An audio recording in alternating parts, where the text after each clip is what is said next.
നമ്മൾ ഇന്നത്തെ ക്ലാസ്സിൽ ഡിസ്കസ് ചെയ്യാൻ പോകുന്നത് ഇവാലുവേഷൻ ടൂൾസ് ആൻഡ് ടെക്നിക്സ് എന്ന ടോപ്പിക്കാണ്. നമ്മൾ ടീച്ചിങ് ആപ്റ്റിറ്റ്യൂഡിലെ മറ്റൊരു പ്രധാനപ്പെട്ട ടോപ്പിക്കാണ് ഇവാലുവേഷൻ ടൂൾസ് ആൻഡ് ടെക്നിക്സ് അഥവാ മൂല്യനിർണ്ണയ രീതികളും ഉപാധികളും. CTET-നും KTET-നും ഒരുപോലെ ആവർത്തിച്ച് ചോദിക്കുന്ന ചോദ്യങ്ങളാണ് ഈ ഏരിയയിൽ നമുക്ക് ഡിസ്കസ് ചെയ്യാനായിട്ടുള്ളത്. ഒന്നാമത്തത് മൂല്യനിർണ്ണയം അല്ലെങ്കിൽ ഇവാലുവേഷൻ്റെ കോർ കോൺസെപ്റ്റ്സ് എന്തൊക്കെയാണ്, അടിസ്ഥാന സങ്കല്പങ്ങൾ എന്തൊക്കെയാണ്. അതിനുവേണ്ടി നമ്മൾ ആദ്യം മനസ്സിലാക്കേണ്ട അസസ്മെൻറ്റ് എന്ന് പറയുന്നത് രണ്ട് പെർസ്പെക്റ്റീവിൽ അല്ലെങ്കിൽ നമ്മൾ വിലയിരുത്താറുണ്ട്. അസസ്മെൻറ്റ് ഫോർ ലേണിങ്ങും അസസ്മെൻറ്റ് ഓഫ് ലേണിങ്ങും. ഇനി ഒന്നും കൂടിയുണ്ട്, അസസ്മെൻറ്റ് ആസ് ലേണിങ്ങും. ആദ്യം നമുക്ക് അസസ്മെൻറ്റ് ഫോർ ലേണിങ്ങും അസസ്മെൻറ്റ് ഓഫ് ലേണിങ്ങും എന്താണെന്ന് മനസ്സിലാക്കാം.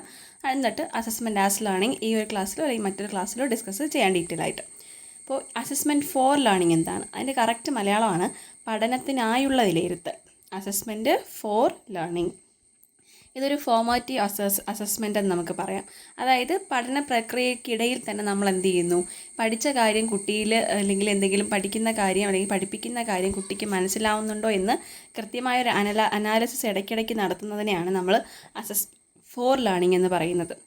It occurs continuously during instruction to track child understanding and adapt teaching strategies instantly. പഠന പ്രക്രിയയ്ക്കിടയിൽ തന്നെ എന്ത് ചെയ്യുന്നു, തുടർച്ചയായ ഒരു വിലയിരുത്തൽ നടത്തുന്ന പ്രക്രിയയാണ് അസസ്മെൻറ്റ് ഫോർ ലേണിംഗ് എന്ന് പറയുന്നത്. ഇതിലൂടെ കുട്ടിയുടെ പഠന പുരോഗതി എന്ത് ചെയ്യാൻ പറ്റും, മനസ്സിലാക്കി ആവശ്യമായ പരിഹാര ബോധനം നൽകാൻ കഴിയും. അതുകൊണ്ട് തന്നെ നമുക്കിതിനെ ഓൺഗോയിങ് ആൻഡ് ഡയഗ്നോസ്റ്റിക് എന്ന് വിളിക്കാം. ഇങ്ങനെയൊക്കെയാണ് ചോദ്യങ്ങൾ വരാറ്. ഓൺഗോയിങ് അഥവാ ഡയഗ്നോസ്റ്റിക് എന്ന് പറയുന്ന ലേണിംഗ് ഇതിൽ ഏതാണ്, അസസ്മെൻറ്റ് ഏതാണ്? അസസ്മെൻറ്റ് ഫോർ ലേണിംഗ് ആണോ, അസസ്മെൻറ്റ് ഓഫ് ലേണിംഗ് ആണോ, അതോ അസസ്മെൻറ്റ് ആസ് ലേണിംഗ് ആണോ എന്ന് ഓപ്ഷൻസിൽ ചോദിക്കാം. അപ്പോൾ നമ്മൾ എഴുതേണ്ടത് അസസ്മെൻറ്റ് ഫോർ ലേണിംഗ് ആണ്. പഠന പുരോഗതി മനസ്സിലാക്കി എന്ത് ചെയ്യുന്നു, കൃത്യമായ പരിഹാര ബോധനം നൽകാൻ ഡയഗ്നോസ്റ്റ് ചെയ്ത് നമ്മൾ റെമഡീസ് കൊടുക്കാൻ നമ്മളെ സഹായിക്കുന്നത് അസസ്മെൻറ്റ് ഫോർ ലേണിംഗ് ആണ്. അസസ്മെൻറ്റ് ഓഫ് ലേണിംഗ് എന്താണ്? പഠനത്തിൻ്റെ വിലയിരുത്തൽ എന്താണെന്നാണ് അടുത്തത്. അത് പഠനത്തിൻ്റെ വിലയിരുത്തൽ. ആദ്യത്തേത് പഠനത്തിനായുള്ള വിലയിരുത്തൽ, രണ്ടാമത്തേത് പഠനത്തിൻ്റെ വിലയിരുത്തലാണ് അസസ്മെൻറ്റ് ഓഫ് ലേണിംഗ്. ഇത് at the end of the session നടത്തുന്നതാണ്. അതായത് എത്രത്തോളം പഠിച്ചു, ഒരു കോഴ്സിൻ്റെയോ പാഠഭാഗത്തിൻ്റെയോ അവസാനം കുട്ടി എത്രത്തോളം നേട്ടം കൈവരിച്ചു എന്നുള്ളത് അളക്കാനും അതുവഴി അവർക്ക് മാർക്ക് നൽകാനും ഗ്രേഡ് നൽകാനും ഒക്കെയാണ് എന്ത് ചെയ്യുന്നത്, അസസ്മെൻറ്റ് ഓഫ് ലേണിംഗ് ഉപയോഗിക്കുന്നത്. എന്താണ് assessment of learning? Administered at the end of a unit or term, used to judge final outcomes, certify and allocate grades. ഇത് നമുക്ക് ടെർമിനൽ ആൻഡ് ജഡ്ജ്മെൻ്റൽ എന്ന് പറയാം. This terminal and judgemental.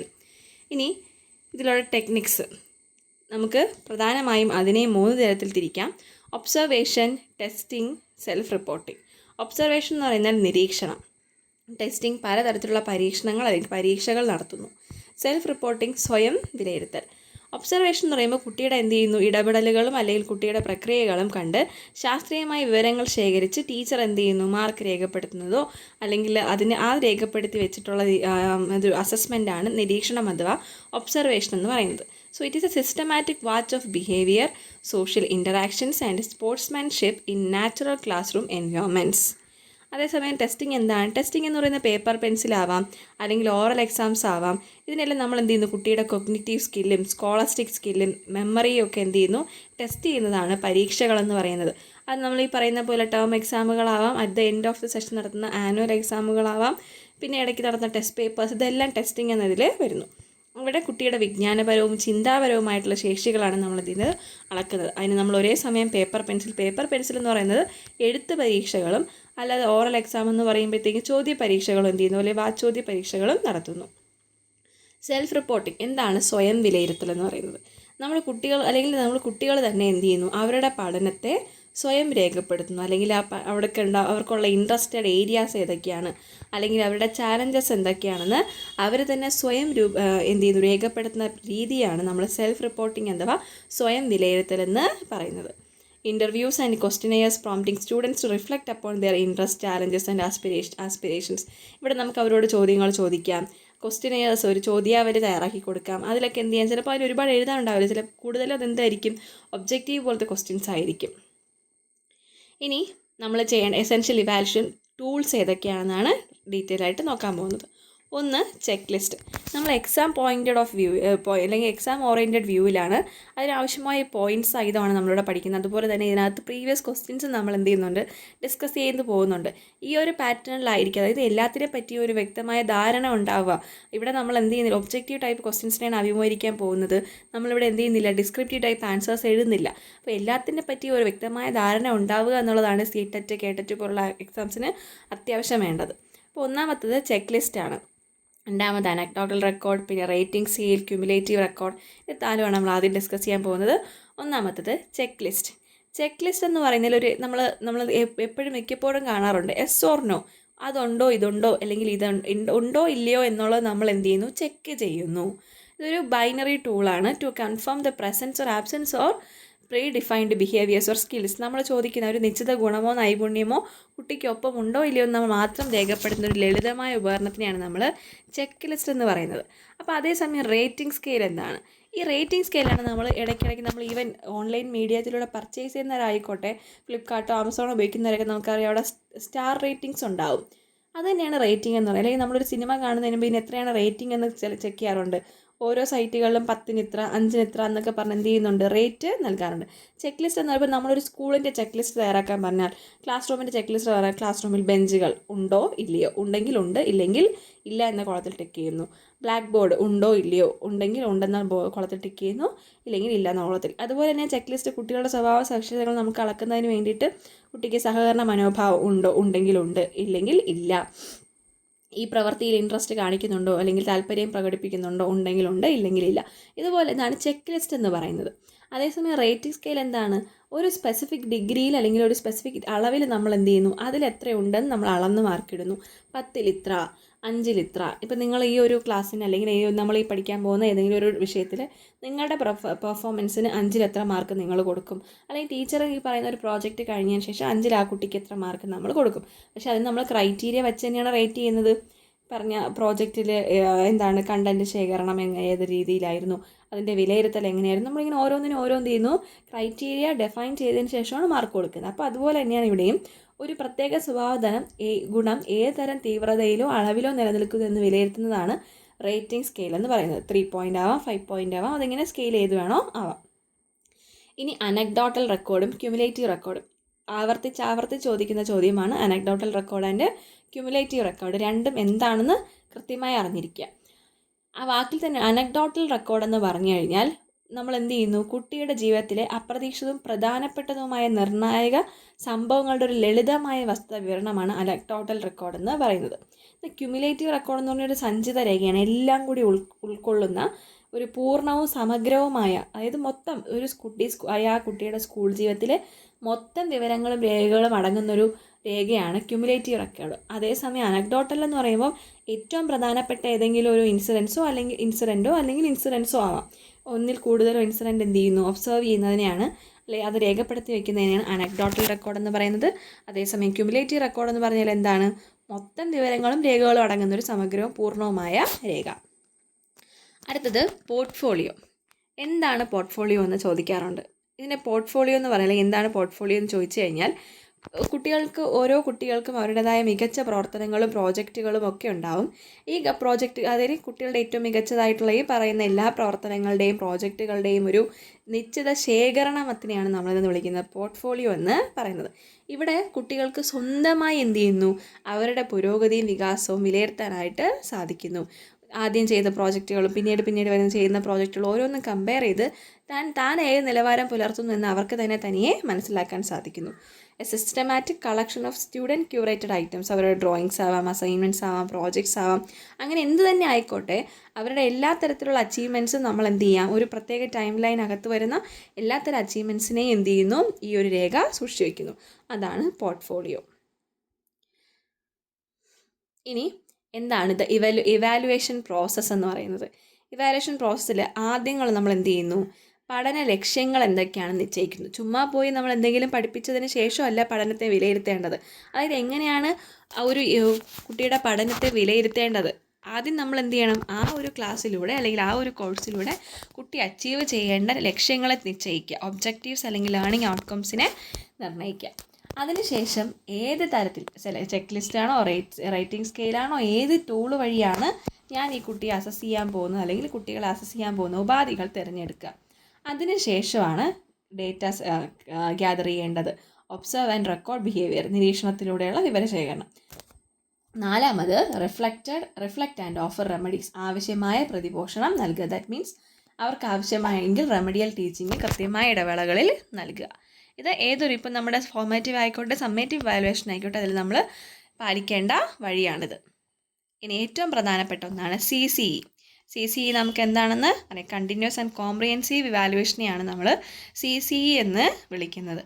അതിൻ്റെ ഏറ്റവും പ്രധാനപ്പെട്ട focus എന്ന് പറയുന്നത് എല്ലാ തരത്തിലുള്ള എബിലിറ്റീസിനെയും നമ്മൾ എന്ത് ചെയ്യുന്നു, അതായത് സ്കോളസ്റ്റിക് എന്ന പോലെ അല്ലെങ്കിൽ പഠന മേഖല എന്ന പോലെ പാഠ്യേതര മേഖലയും നമ്മൾ എന്ത് ചെയ്യുന്നു, ഈ ഒരു വിഷയത്തിൽ അല്ലെങ്കിൽ ഈ ഒരു ഇവാലുവേഷൻ പ്രോസസ്സിൽ ഇവാലുവേഷന് വിധേയമാക്കുന്നു. ഇത് തന്നെയാണ് ഇപ്പോഴത്തെ ഒബ്ജക്റ്റീവ്. പഠനത്തിനും പഠനേതര വിഷയങ്ങൾക്കും എന്ത് ചെയ്യണം, ഒരുപോലെ പ്രാധാന്യം നൽകുന്ന വിദ്യാഭ്യാസത്തിനാണ് ഇന്നത്തെ സമൂഹം ഊന്നൽ നൽകുന്നത്, അല്ലെങ്കിൽ ഇന്നത്തെ പാഠ്യ പദ്ധതി അതാണ് നമുക്ക് മുന്നോട്ട് വയ്ക്കുന്നത്. അപ്പോൾ അതിന് ഉതകുന്നതാണ് CCE എന്ന് പറയുന്നത്. CCE എന്ത് ചെയ്യുന്നു, ഒരേ സമയം സ്കോളസ്റ്റിക് ഡൊമൈനും സ്കോളസ്റ്റിക് ഡൊമൈനും കവർ ചെയ്യുന്നു. ഇതിൻ്റെ പ്രധാന ലക്ഷ്യമെന്ന് പറയുന്നത് അറിവ്, ചിന്താശേഷി, ഗണിതപരവും ഭാഷാപരവുമായ മികവുകളെല്ലാം എന്ത് ചെയ്യുന്നു, ടെസ്റ്റ് ചെയ്യുന്നു. അതാണ് സ്കോളസ്റ്റിക് ഡൊമൈൻ. അതുപോലെ തന്നെ കുട്ടിയുടെ മൂല്യങ്ങൾ, മനോഭാവങ്ങൾ, കലാകായിക പ്രവർത്തനങ്ങൾ, സഹവർത്തിത്വം, ഇതെല്ലാം അറ്റ് ദ സെയിം ടൈം ഈ പറഞ്ഞ രണ്ട് ഡൊമൈൻസും എന്ത് ചെയ്യുന്നു, ഇവിടെ ഇവാലുവേറ്റ് ചെയ്യപ്പെടുന്നു. പഠന മേഖല നമ്മൾ ഇവാലുവേറ്റ് ചെയ്യുമ്പോൾ ഉപയോഗിക്കുന്നതാണ് സ്റ്റാൻഡേർഡ് എക്സാമുകൾ, യൂണിറ്റ് ടെസ്റ്റുകൾ, ക്വിസസ്, റിട്ടേൺ അസൈൻമെൻറ്റ്സ് ഒക്കെ ആ മേഖലയിലെ ടൂൾസുകളാണ്. ഇനി സ്കോളസ്റ്റിക് ഡൊമൈൻ എങ്ങനെയൊക്കെ check list, rating scale, portfolio, behaviour logs ഒക്കെ ഇതിനു വേണ്ടി നമുക്ക് ഉപയോഗിക്കാവുന്ന ടൂളുകൾ ആണ്. ഇനി ഇതിൻ്റെ ഗോളും കോർ ടാർഗറ്റും എന്താണ്? ശരിക്കും ചൈൽഡ് സെൻറ്റേർഡ് ഗ്രോത്ത് തന്നെയാണ് ഇതിൻ്റെ. അതായത് എല്ലാ കുട്ടികളും എല്ലാ വിഷയത്തിലും, അതുപോലെ ഈ സയൻസ്, മാത്സ്, ഈ പറയുന്ന പാഠ്യവിഷയങ്ങളിൽ എല്ലാ കുട്ടികൾക്കും എന്ത് ചെയ്യണമെന്നില്ല, മികവ് പുലർത്താൻ കഴിയണമെന്ന് ഇല്ല. ഒരു കുട്ടി അല്ലെങ്കിൽ പാട്ട് പാടുന്നതിലോ ഡാൻസ് കളിക്കുന്നതിലോ ഒക്കെ ആയിരിക്കാം മികവ് കാണിക്കുന്നത്. അപ്പോൾ ആ കുട്ടിയുടെ ആ കഴിവും എന്ത് ചെയ്യപ്പെടണം, വിലയിരുത്തപ്പെടണം. അതും കുട്ടിയുടെ പഠനത്തിൻ്റെ ഭാഗമായി തന്നെ വിലയിരുത്തപ്പെടണം. അത് തന്നെയാണ് ഇതിൻ്റെ ഏറ്റവും വലിയ ലക്ഷ്യമെന്ന് പറയുന്നത്.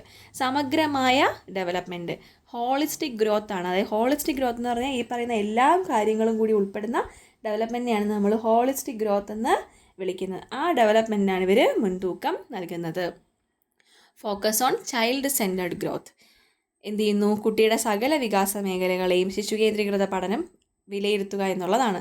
ഇത് കേവലം മാർക്കുകൾക്കപ്പുറം കുട്ടിയുടെ വ്യക്തിത്വ വികാസത്തെ കൂടി എന്ത് ചെയ്യുന്നു, ഉറപ്പുവരുത്തുന്നു. അവിടെയാണ് എന്ത് ചെയ്യുന്നത്, അസസ്മെൻറ്റ് ആസ് അല്ലെങ്കിൽ അസസ്മെൻറ്റ് ഫോർ ലേണിംഗ് എന്ന് പറയുന്ന ടൈമിന് പ്രാധാന്യം വരുന്നത്. ഇത് തന്നെയാണ് അസസ്മെൻറ്റ് ആസ് ലേണിംഗ് എന്ന് പറയുന്നത്. അതായത് നമ്മൾ പഠനം എന്ത് ചെയ്യുന്നു, അസസ്മെൻറ്റിലൂടെ തന്നെ നടന്നു പോകുന്നു.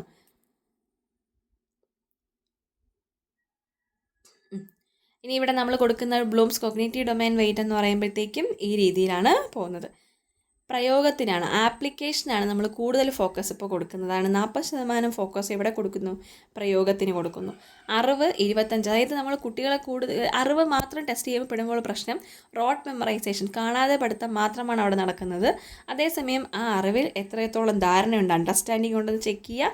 ആ മനസ്സിലാക്കിയ കാര്യം അവർക്ക് പ്രയോഗിക്കാൻ കഴിയുന്നുണ്ടോ, അങ്ങനെയാണ് ഇന്നത്തെ ടെസ്റ്റ് പോകുന്നത്. കോഗ്നിറ്റീവ് ഡൊമൈൻ്റെ അല്ലെങ്കിൽ ഇന്നത്തെ ഫോക്കസ് എങ്ങനെയാണ്, റീകോൾ ഓർ നോളജിന് 25% ഫോക്കസ്, അണ്ടർസ്റ്റാൻഡിങ്ങിന് 35%, ആപ്ലിക്കേഷൻ അനാലിസിന് 40%. അതിൽ ഈ ശതമാനം എന്ന് പറയുമ്പോൾ ഇവിടെ ഉദ്ദേശിക്കേണ്ടത് ആപ്ലിക്കേഷൻ അനാലിസിനാണ് ഇപ്പോൾ കൂടുതൽ പ്രാധാന്യം നൽകുന്നത്.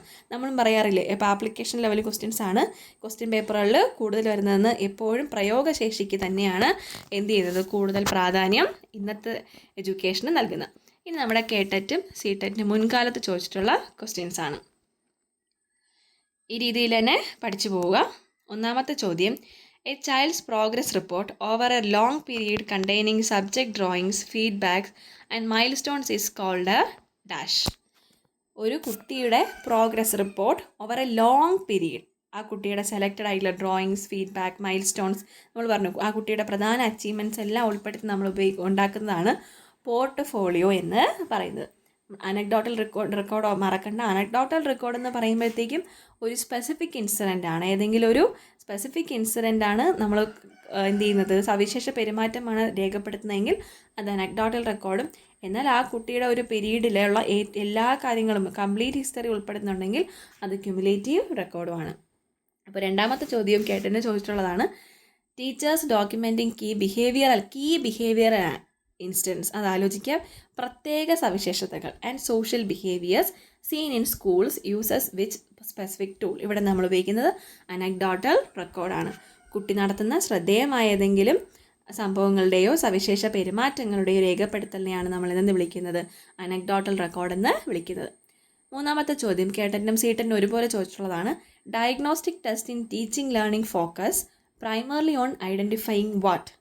ഈ ഡയഗ്നോസ്റ്റിക് ടെസ്റ്റ് എന്തിനു തന്നെയാണ് നമ്മൾ ഡയഗ്നോസ് ചെയ്യുന്ന വാക്കിൽ തന്നെയുണ്ട് എന്ത് ചെയ്യുന്നു, എന്തോ ഒരു ഡിഫിക്കൽട്ടി അല്ലെങ്കിൽ പ്രോബ്ലത്തെ ഐഡൻറ്റിഫൈ ചെയ്യുന്നു. So the answer is learning ഡിഫിക്കൽട്ടീസിനെയും ഗ്യാപ്സിനെയും ആണ് നമ്മൾ അവിടെ എന്ത് ചെയ്യുന്നത് ഐഡൻറ്റിഫൈ ചെയ്യുന്നത്. കുട്ടികളുടെ പഠനത്തിലുള്ള അവർക്കുള്ള പ്രശ്നങ്ങൾ എന്തൊക്കെയാണെന്ന് ഐഡൻറ്റിഫൈ ചെയ്യുന്നു. എന്നിട്ട് അതിന് പരിഹാര ബോധനം നൽകുക എന്നുള്ളതാണ് ഇതിൻ്റെ ലക്ഷ്യം. അപ്പോൾ ഡയഗ്നോസ്റ്റിക് ടെസ്റ്റിൻ്റെ ലക്ഷ്യം എന്താണെന്ന് ചോദിച്ചാൽ എന്ത് ചെയ്യുന്നു, പരിഹാര ബോധനം നൽകുന്നു. റെമഡിയൽ ടീച്ചിങ് അവിടെ നൽകുന്നു.